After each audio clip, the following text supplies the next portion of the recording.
Matagumpay na nalansag ng Solano Police Station ang isang malakihang operasyon ng iligal na online cockfighting matapos salakayin ang Solano Cockpit Arena sa Barangay Rojas noong ika-12 ng Abril.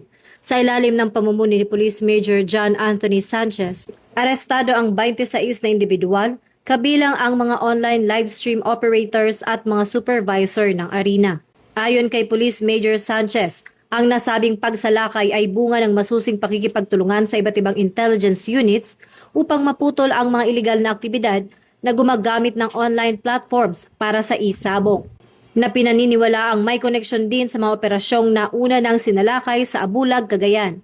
Sa gitna ng operasyon, nakumpiska ng mga otoridad ang mga ebidensyang nagkakahalaga sa 616,250 pesos na cash, mga betting tickets, computer sets, internet routers at iba pang kagamitang ginagamit sa live streaming.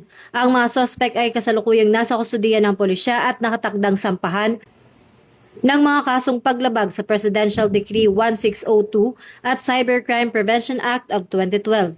Nanindigan ang PNP na hindi sila titigil sa pag-usig sa mga nasa likod ng iligal na sugal upang mapanatili ang kaayusan at mapangalagaan ang lipunan laban sa mga ganitong uri ng krimen.